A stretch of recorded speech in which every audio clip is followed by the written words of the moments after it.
چې دغه مېلمانه یا د هیواد او یا د بهر سینمایي لوبغاړي وو، یا سندرغاړی، یا نقاش، یا هم لیکونکی، چې موږ ورسره ځینې خبرې درلودې او دوی هم خپلې د زړه خبرې تاسو ته کړي دي.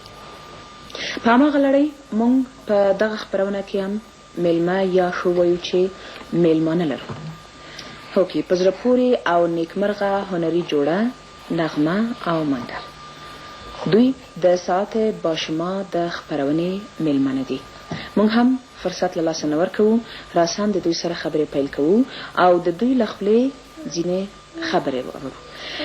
لومړی تاسو ته ښه راغلاست وایو دغې خپرونې ته، او بیا داسې پوښتنه طرحه کوم، هر یو چې تاسو ماته ځواب راکوئ زه پرې خوشحاله یم، چې تاسو دومره وخت چې نه ښکارېدئ چېرته وئ؟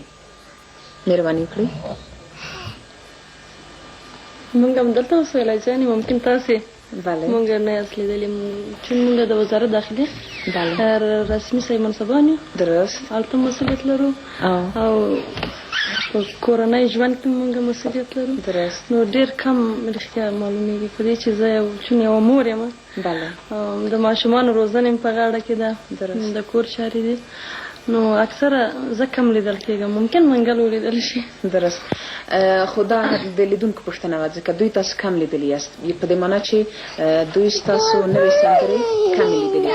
اما په هر صورت موږ په یوه تېره خپرونه کې ستاسو یوه ښکلې سندره چې بیخي نوې وه او یوازې زموږ په خپرونه کې نشر شوه موږ او لیدونکو ولیدله. اما د منګل کومه نوې سندره خو تر اوسه موږ نه وه لیدلې. تاسو کوم څه نوی شی وطنوال ته برابر کړي دي که نه؟ ستاسو له تشکر.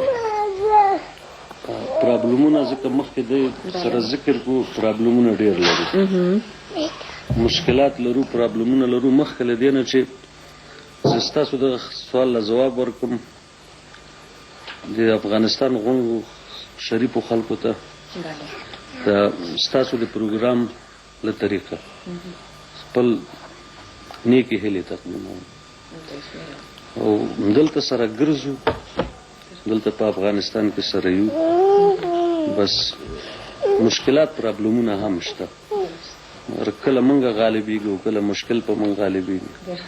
نو په دغه لحاظ او د ډېرو سندرو ویل چې کیفیت هم پکې نه، کوشش کوو چې د شعر په انتخاب کې د هغه د کمپوز په انتخاب کې زحمت وباسو تر څو هغه د خلکو زه هیله منه یم چې تاسو تل په مشکلاتو غالبه اوسئ او ستاسو سندرې چې تر اوسه هماغسې ښې او ښکلې دي، وروسته له دې هم ښې او په زړه پورې دي.